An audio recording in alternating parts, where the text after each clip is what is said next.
De ahí vamos al 26. El 26 es la sesión de diésel. Soy Orlando Rojas, pensionado de los Ferrocarriles Nacionales de Colombia. En mi caso, yo me formé como mecánico en la sesión de motores diésel, que era una sesión importantísima para el cuidado y el desempeño de las locomotoras que prestaban servicio a nivel nacional. Aquí se trabajaban diferentes tipos de locomotoras diésel y en diferentes marcas. Tuve la oportunidad de adquirir muchos conocimientos como mecánico de la sesión de motores diésel. La sesión de motores diésel laborábamos más o menos unos 50 trabajadores, solamente en la sesión.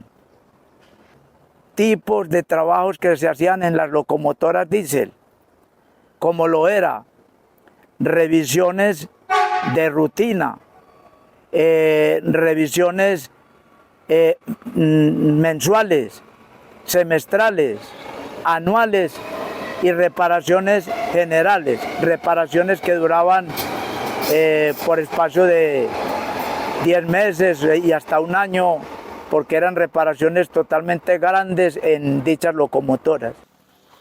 Es una sesión hermosísima.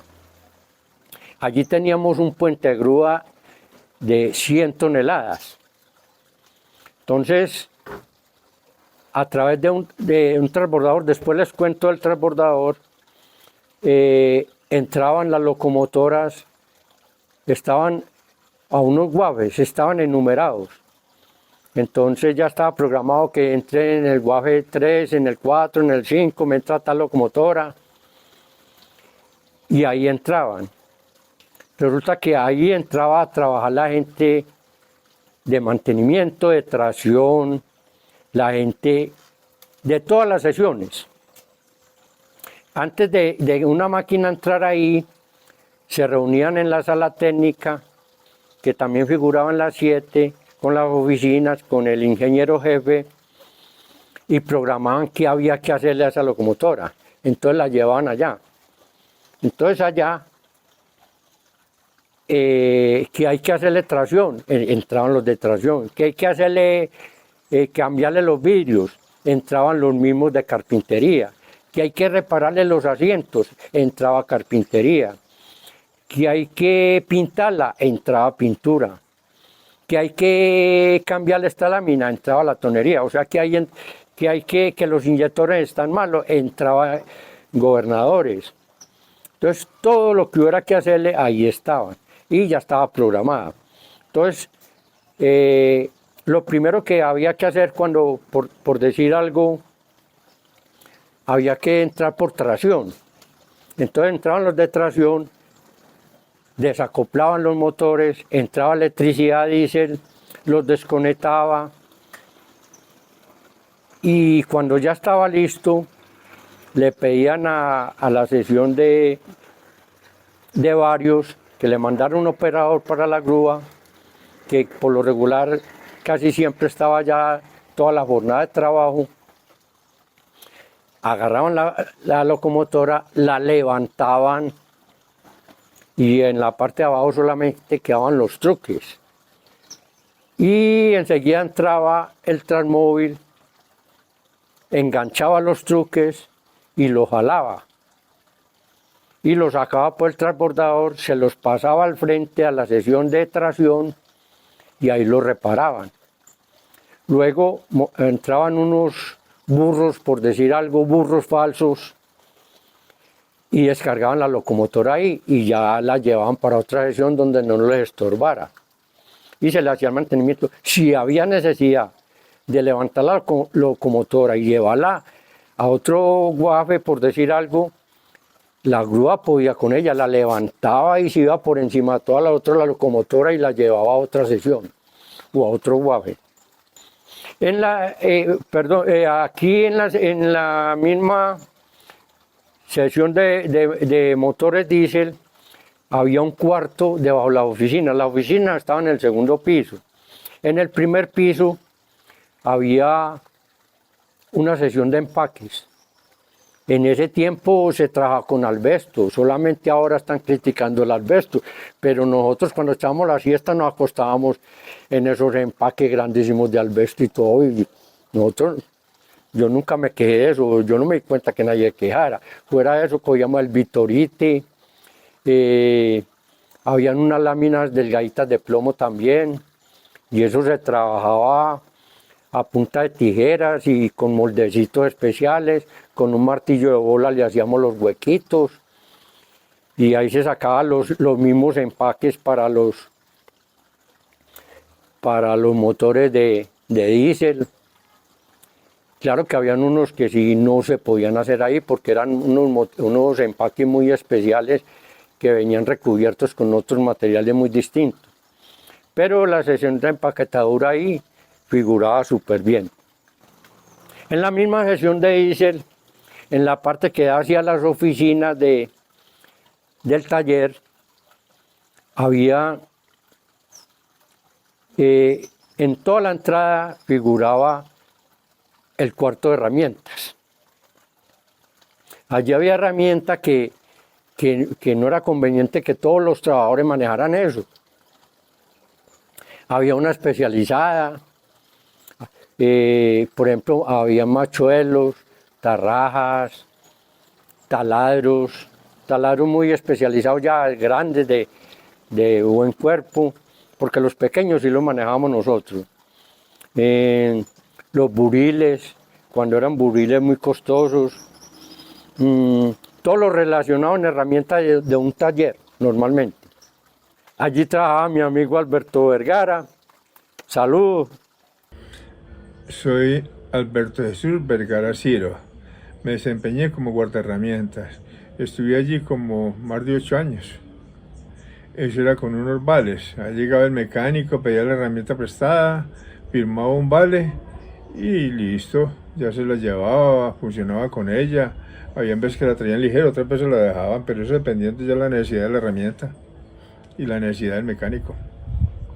Después de la sesión de su cuarto de herramientas de su oficina, seguía un torno de ruedas.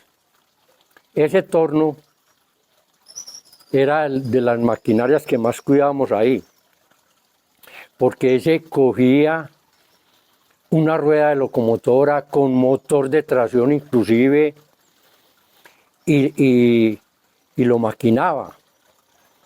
Y ahí le sacaba las pestañas a las ruedas y quedaban perfectos.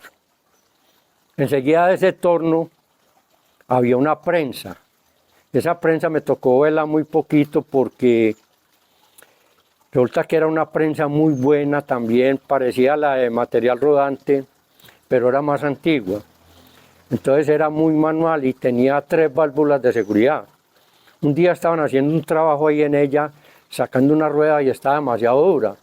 Entonces disparó la primera válvula de seguridad y la bloquearon. Disparó la segunda, la bloquearon. Disparó la tercera, la bloquearon. ¿Qué pasó? Se reventó en la parte de atrás. Dañaron la prensa, entonces me tocó muy poco. Aunque se trató de repararla, se le pusieron muchos refuerzos y muchas cosas, la prensa no volvió a ser la misma. Bueno, ya hablamos del torno horizontal. Al lado de este torno había un torno vertical. En el torno horizontal, cuando las ruedas de las locomotoras se le iba haciendo una hendidura, se iba gastando la pestaña, porque esa pestaña lo que hace es que el tren en sí no se descarrile, trabaja para lado y lado. Entonces con el roce y con los rieles se va desgastando. Entonces ahí se maquina con el eje montado, inclusive con el motor puesto ahí, no había ningún problema, se maquinaba, se le bastaba la parte plana para realzar otra vez la pestaña y quedaba como nuevo otra vez. Ya en el torno vertical que tenemos al pie, en ese torno se maquinaba la rueda cuando llegaba nueva. se le maquinaba internamente, se le daba el diámetro que se necesitara y se llevaba a la sesión de tracción. Allí en la sesión de tracción la calentaban, la ponían en el aparato que ya les hablé, un calentador especial, y eso en medio de bobinas se ponía la llanta. Se calentaba, se le daba la temperatura que quisieran, cogían el eje con un gancho y con el corazón ya maquinado, levantaban ese eje y lo descargaban lentamente sobre la llanta y ya la dejaban enfriar, y eso quedaba con un ajuste como impresionante, como si eso fuera soldado. Más fácil se desgastaba la llanta totalmente o tal que zafase de ahí. Claro que ella tenía una tolerancia y era cuando llegaba a 1 pulgada el grueso de la llanta. Ahí sí corría el peligro de que se enllantara otra vez. Entonces, para eso eran los mantenimientos de tracción, para darle a estar pendientes de que no llegara a esa tolerancia. Y ya con eso seguía como nuevo otra vez. Bueno, ahora sí, vamos al 27, a la sesión de tracción. Lo que era la sesión de tracción, que es el 27, el 25 jalatería y pintura, y el 28 electricidad diésel. El mantenimiento que nosotros hacíamos era, pues fuera de sus maquinarias, desde la máquina de la cizalla y de la voladora, había un puente grúa. Ese era un puente grúa de 20 toneladas que recorría todo el salón. Y si lo necesitaba la tonería, lo cogía. Si lo necesitaba la electricidad, lo cogía. Y si lo necesitaba pintura, lo cogía. Pero en la parte de atrás de tracción había otro puente grúa. En ese puente grúa lo llamábamos el enllantadero. Ahí las ruedas, cuando ya están muy maquinadas, hay que tornearlas mucho, eso tiene una vida útil. Cuando ya llega a cierta parte que ya está muy delgadita, entonces ya es peligroso para un descarrilamiento, un volcamiento. Entonces esto se cambiaban. Para cambiarlas, las que no salían en la prensa, se les echaba acetileno, las cortaban.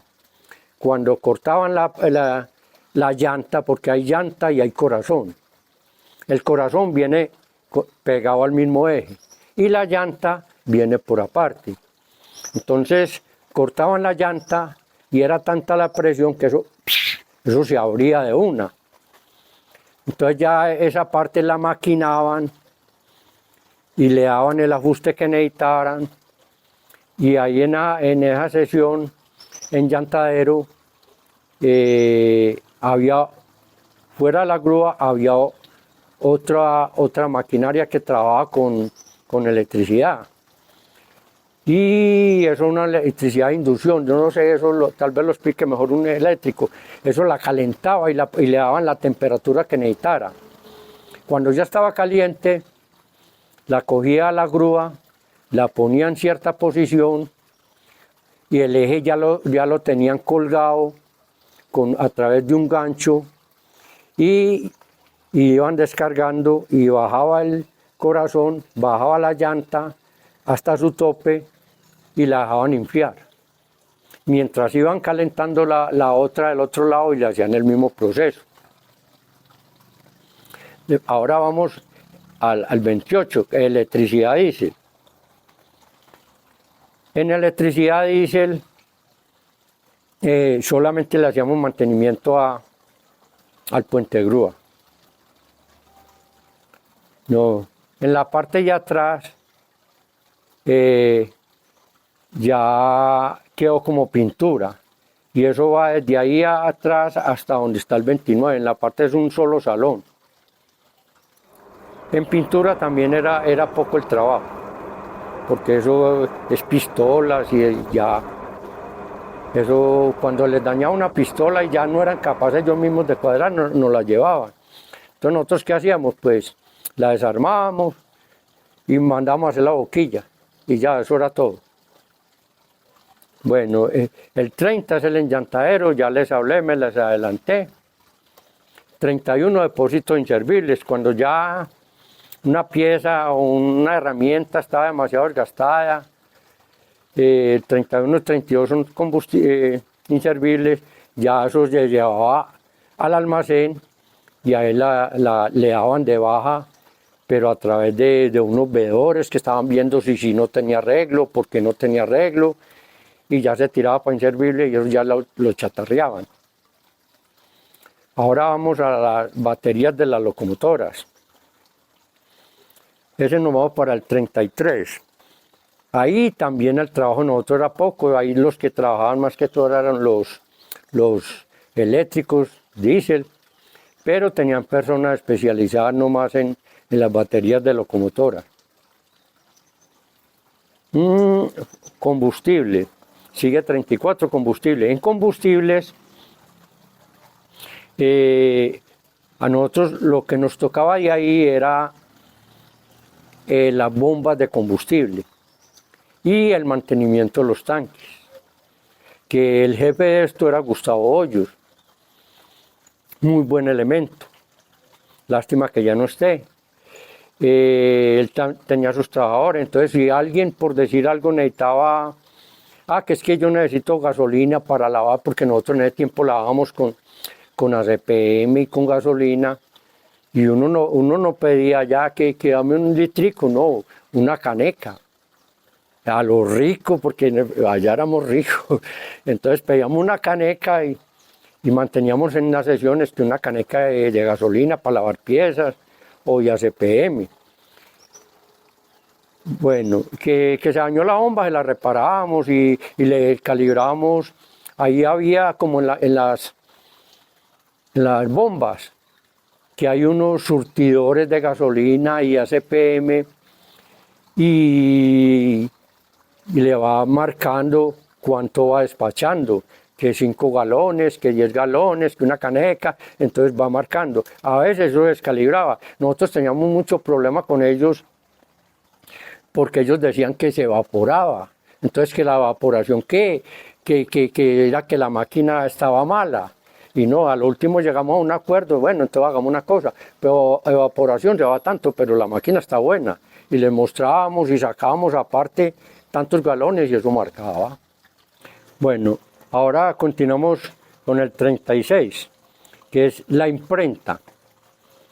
Allí el que operaba la imprenta era Gustavo Puerta.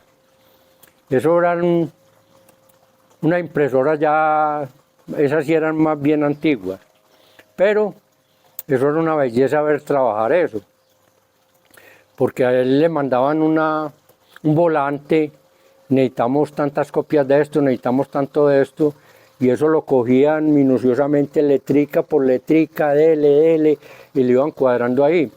Eso tenía unos rodillos y unas tintas especiales. Entonces eso lo iban untando las tintas, lo ponían a circular. El trabajo que teníamos que hacer nosotros ahí era fijarse que sí pasara hoja por hojita, que no se fueran 2, 3 hojas de una, y que saliera al otro lado bien. Lo demás Gustavo Puerta no, que es que me está enredando mucho, que tal y tal cosa. A lo último, esta imprenta, Gustavo Puerta se jubiló y ya no había quien más operara eso, porque eso, como les digo, eso era muy antiguo. Entonces Gustavo Puerta les pasó una solitud de que le vendieran esa imprenta y que si necesitaban algo, él ya jubilado y todo, que él se lo sacaba, pero que a bajo costo y todo, entonces le aceptaron eso. Y él trabajaba desde la casa y eso lo heredó el hijo también. Gustavo Puerta tenía otra cosa muy bacana y era la voz. Un automóvil, 2 automóviles, 3 automóviles y un gran camión. Entonces estaba Gustavo Puerta, estaba Jairo Castillón, estaba Marcos Bedoya, y a ellos los contrataban, ellos iban a muchas partes a cantar, y eso, saludos para los que me están viendo ahí, y los felicito por esa gran obra que hicieron ustedes también dentro del ferrocarril. Bueno, y acá vamos al banco de carga de locomotoras.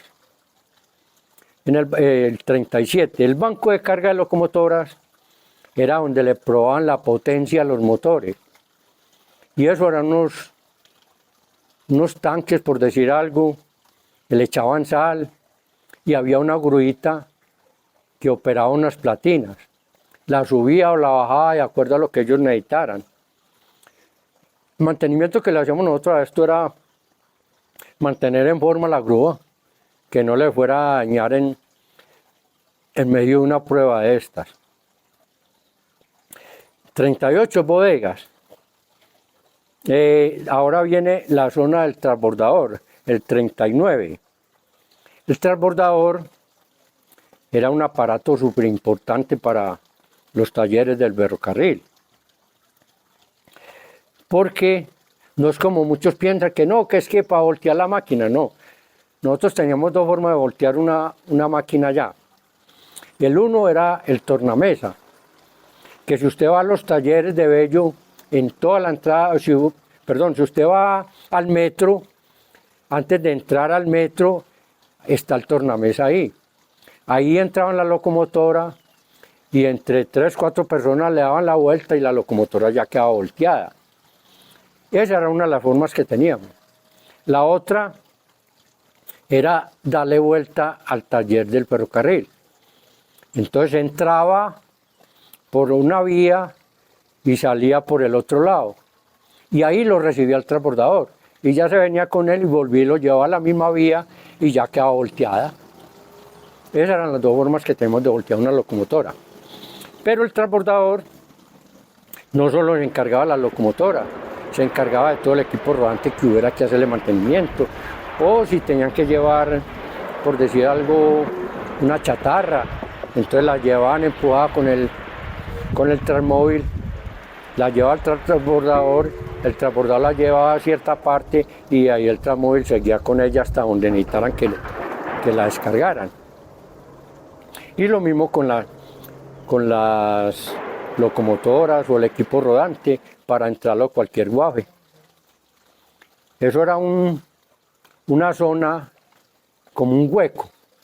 Y el transbordador nivelaba todo. O sea, que entra la locomotora, entra el transbordador, quedan los rieles a nivel, a medida que va viniendo acá, quedan los rieles a nivel, entonces ya la locomotora entra y queda en el transbordador.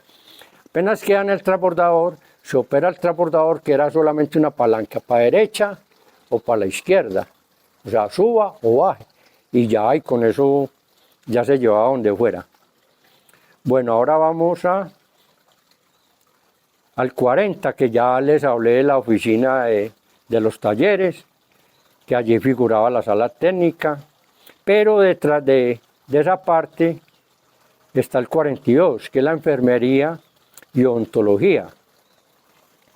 En enfermería y odontología nosotros éramos muy privilegiados. Eso, ver una empresa ahora que tenga esas garantías para los trabajadores es muy difícil. Que si alguien tenía un problema odontológico, ahí lo atendían.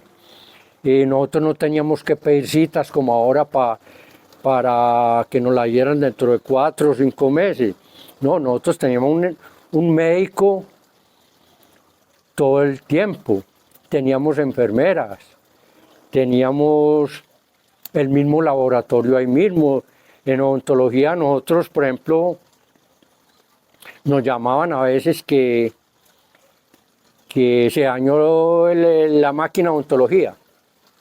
Entonces nosotros íbamos y mirábamos a ver qué pasa, que fuera el compresor, porque eso tenía un compresor, eso tenía un aparatico que era el que más se dañaba, que era para mezclar el